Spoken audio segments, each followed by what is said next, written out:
안녕하세요. 저는 카이로스 미니스트리 윤하빈 학생 선교사입니다. 저는 오늘 여러분과 제자에 관하여 이야기해보려 합니다. 제자는 예수님의 가르침을 받아 그 뒤를 따르는 사람들을 말합니다. 스스로에게 질문해보세요. 나는 예수님의 제자인가? 이 질문은 우리의 인생에서 가장 중요한 질문입니다. 왜냐하면 예수님께서 우리를 이 땅에 부르실 때 우리를 제자로 부르셨기 때문입니다. 많은 그리스도인들이 예수님의 제자가 되는 일에 관심을 가집니다. 그리고 예수님의 제자가 되길 원한다고 말합니다. 하지만 예수님께서 찾는 제자는 그저 말뿐인 사람이 아니라 삶 속에서 열매를 맺는 믿음, 삶 속에서 예수님이 살아 역사하시는 그런 사람을 예수님께서는 찾고 계십니다. 예수님을 믿는 것은 그저 단순히 성경 지식을 많이 알고 십자가 영상을 보며 감정적으로 눈물을 흘리는 수준이 아니라 행동으로 이어지는 것입니다. 우리의 믿음이 삶과 행동으로 연결될 때 그때 우리는 하나님의 기적을 경험할 수 있습니다. 마태복음 15장 8절에서는 이렇게 말하고 있습니다. 이 백성이 입술로는 나를 존경하되 마음은 내게서 멀도다. 교회를 다니다 보면 많은 지식을 가지고 하나님에 관해 많은 지식을 가진 사람들을 볼 수 있습니다. 사람들은 그런 사람들을 보면 이렇게 얘기하곤 합니다. 저 사람은 정말 믿음이 좋아. 저 사람은 하나님과 가까운 사람이야. 하나님에 관한 지식이 많다고 하나님께서 그 사람을 기쁘시게 여기시는 것일까요? 그렇지 않습니다. 아무리 많은 지식을 가지고 있다 하여도 하나님께 마음을 들이지 않는다면 하나님은 이 자들을 사용하지 않으십니다. 우리가 성경 지식이 남들보다 부족하더라도 하나님에 관한 지식이 남들보다 부족하더라도 우리의 마음이 온전히 하나님만을 바라보고 하나님만을 원할 때 하나님께서는 지식 있는 자들이 아니라 마음을 들인 우리를 바라보십니다. 우리의 마음이 하나님을 향할 때 우리가 하나님을 경험하고 하나님과 더욱 친밀해질 수 있는 것입니다. 하나님을 더 많이 경험하고 친밀해지기 원한다면 우리는 우선순위를 점검해 보아야 합니다. 예수님은 여러분의 마음속에 몇 등으로 차지하고 계신가요? 우리는 가족보다, 친구보다, 이 세상의 어떤 것들보다 예수님을 가장 사랑해야 합니다. 우리가 예수님을 최우선으로 둘 때, 하나님 나라와 그 일을 먼저 구할 때 하나님은 우리의 모든 것을 책임지십니다. 예수님을 따라가려면 자신을 부인해야 합니다. 자신을 부인한다는 것이 무슨 뜻일까요? 자신을 부인한다는 것은 자기 마음대로 하고 싶은 생각을 내려놓고 하나님의 말씀대로 살아가고자 몸부림을 치는 것을 의미합니다. 하나님의 뜻은 영의 생각이시기 때문에 그 뜻을 따를 때에는 육체는 지치고 피곤하고 힘들고 다시 세상 속에 빠져 살아가길 원하지만 이때 주님의 뜻을 따르리라 결단하며 순종하는 것이 바로 자기 부인입니다. 이러한 모습을 가질 때 우리는 진정 예수님의 제자가 될 수 있는 것입니다. 지금부터는 제 이야기를 짧게 들려드리도록 하겠습니다. 저는 엄마의 뱃속에서부터 교회를 다닌 모태신앙입니다. 그리고 저희 아버지는 목회자이십니다. 그래서 저는 어릴 때부터 단 한 번도 빠지지 않고 예배를 드렸고 교회에서 하는 모든 행사를 참여하였습니다. 크리스마스나 새해에도 친구들은 함께 모여 자신들만의 추억을 만들었지만 저는 그 하루를 온전히 교회에서만 보냈어야 했습니다. 주일에는 그저 형식적으로 예배를 드렸습니다. 목사님께서 하시는 설교의 내용을 하나도 못 알아듣으니 그 시간은 지루하고 졸린 시간이었고 저는 목사님의 설교가 시작되는 동시에 잠을 잤고 눈을 떠보면 예배는 끝나 있었습니다. 저희 아빠는 가끔씩 고등부 목사님의 설교가 어땠냐고 물어보았고 저는 항상 예배 시간에 잠을 잤고 설교를 듣지 않았기에 이 질문에 대답을 할 수가 없었습니다. 그래서 저는 항상 좋았다고만 대답하였고 다른 질문들은 은근슬쩍 넘어갔습니다.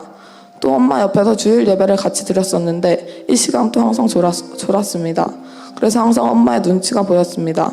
저는 이 졸음에서 깨려는 노력은 단 한 번도 하지 않았고 잠이 오면 자고 잠이 오지 않으면 한기로는 설교를 듣고 한기로는 흘려보내기만 하였습니다. 저는 주일을 항상 이렇게 보내왔습니다. 예배에 대해 아무런 생각이 없었고 하나님과 예수님에 대해서도 마찬가지였습니다. 어릴 때부터 예수님에 대해 듣고 배워서 예수님이 있다는 사실을 믿고 당연하게 받아들였습니다. 진심으로 믿고 받아들인 것이 아니라 그냥 이렇게 배워왔기 때문이었습니다. 나에게 예수님이란 존재는 그저 우리가 믿는 신이었고 필요한 것이 있을 때 기도하면 들으시는 분으로 여겨왔습니다. 다른 사람들의 간증을 들어보면 정말 많은 고난과 고통과 시련이 있었다고 말하지만 제 삶은 큰 고난이나 어려움 하나 없이 그냥 평범하게 살아왔습니다. 어떠한 상처도 콤플렉스도 스트레스도 하나도 없었습니다. 하나님을 만난다는 것이 무엇인지도 모를 정도로 목회자의 딸이라기엔 정말 세상 사람들과 다를 바가 없었습니다. 저에겐 삶에 대한 불만도 고난도 없었기에 하나님께 눈물로 기도한다는 것도 전혀 없었습니다. 하나님을 만나지 않은 친구들도 수련회에 가면 회개를 하며 눈물로 고백하였지만 저는 그 시간이 빨리 지나가면 좋겠다고 생각하였고 항상 시계만 바라보았습니다. 사실 제대로 기도를 해본 적도 없었습니다. 그렇기에 저는 기도를 하면서 눈물을 흘린다는 것은 상상도 해보지 못했습니다. 아무리 슬픈 영화를 보고 아무리 슬픈 이야기를 들어도 눈물이 나오지 않는데 어떻게 눈을 감고 기도를 하면서 눈물을 흘릴 수 있는가라는 의문이 들었습니다. 하지만 저랑은 상관없는 일이라고 생각했습니다. 제가 생각하기에 제 삶은 너무나도 평탄했습니다. 아무런 문제 없이 하루하루를 보내왔기 때문입니다. 그래도 가장 힘들었던 것을 뽑으라면 이사를 다니는 것이었다고 말하고 싶습니다. 목회자들은 교회를 옮기며 사역을 하는 경우가 많은데 저희 아빠는 목회자이셨기에 몇 년에 한 번꼴로 교회를 옮기셨고 교회와 함께 살던 지역까지 옮기게 되었습니다. 어릴 때는 이사를 다니며 새로운 친구들을 만나고 새로운 환경에 적응을 하는 것이 재미있었지만 나이를 먹으며 새로운 환경에 적응하는 것이 힘들어졌고 한 번 사귄 친구와 오랜 친구로 지내고 싶었습니다. 하지만 이사는 결국 다녀야 됐고 이사를 가야 할 때마다 속으로 다른 친구들을 이사를 다니는 것이 드문 일인데 왜 우린 이사를 다니는 게 흔한 일이냐고 나는 왜 친구들과 오래 함께하며 추억을 쌓을 수 없냐고 불만과 불평을 했습니다. 그러던 중 아빠는 대구 광진중앙교회로 사역지를 옮기게 되었고 저희 가족은 또 한 번의 이사를 하게 되었습니다. 그리고 이 광진중앙교회를 오자마자 부흥회를 위한 기도회를 한다고 하여 저희 가족은 참석하였습니다. 저는 조금 기도를 하다 마치겠지 하고 생각하고 갔지만 2시간 내내 기도를 하였고 기도를 제대로 하는 것도 아닌데 그 자리에 2시간 내내 앉아 있으려니 너무 힘들었습니다. 저는 그 자리에서 오늘만 오고 더 이상 오지 않을 것이라고 생각하였지만 부모님에 의해 그 다음 날도 그 자리에 앉게 되었습니다. 그 자리에 매일매일 가다 보니 조금씩 기도가 되기 시작하였습니다. 하지만 부흥회를 기도는 하지 않았고 아빠의 목회를 위한 기도를 하였습니다. 그러다가 기도회는 끝이 났고 이후 저는 엄마에게 이끌려 원하지도 않은 캠프를 가게 되었습니다. 이 캠프는 제가 현재 속해 있는 카이로스 국제학교 학생들과 2주간 함께 생활하는 것이었습니다. 저는 부모님께 왜 내 의사를 묻지도 않고 이런 걸 신청하냐며 짜증을 냈고 절대 가지 않을 것이라고 했습니다. 하지만 또 부모님의 손에 이끌려 그 캠프를 참석하게 되었습니다. 저는 방학 동안 잠을 자며 뒹굴거릴 계획이었지만 캠프로 인해 제 계획은 모두 망가지고 말았습니다. 그래서 캠프 초반에는 불평과 불만을 가지며 지냈고 예배 시간에는 말씀을 제대로 듣지도 않고 기도도 하는 둥 마는 둥 했지만 시간이 지날수록 예배에는 설교가 들리기 시작하였고 처음으로 눈물을 흘리며 기도를 하였습니다. 눈물을 흘리며 기도를 하는 제 자신이 너무나도 신기했습니다. 이때를 이후로 저는 하나님에 대한 마음이 뜨거워지며 설교 시간과 기도 시간이 기다려졌습니다.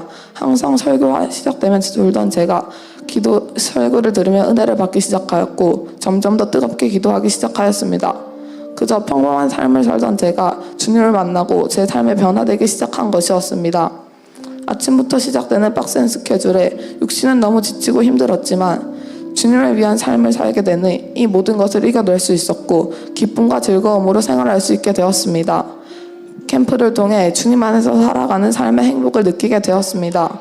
세상에서 친구들과 함께 시간을 보낼 때, 가족들과 함께 여행을 하고 추억을 쌓을 때 가장 행복하다고 생각했지만 그것은 단순한 즐거움에 그치지 못했습니다. 하나님 안에서 살아갈 때 그제야 진정한 행복을 느낄 수 있었습니다. 특별한 일이 있지 않아도 주님 안에서 살아간다는 사실이, 주님이 나를 바라보시고 택하여 부르셨다는 사실이 저를 정말 행복하게 만들었습니다. 그리고 저는 이 캠프를 통해 제가 지금 다니는 카이로스 국제학교에 입학하게 되었습니다. 원래 내 삶을 포기하고 예수님의 제자가 되어 그분을 따르는 것은 쉬운 일이 아니었습니다. 세상 사람들과 같은 평범한 삶을 포기했어야 했고 이 가운데 너무 지치고 포기하고 싶은 마음이 있었습니다. 하지만 예수님을 따름으로써 이 모든 것을 이겨낼 수 있었고 그 안에서 행복을 느낄 수 있었습니다.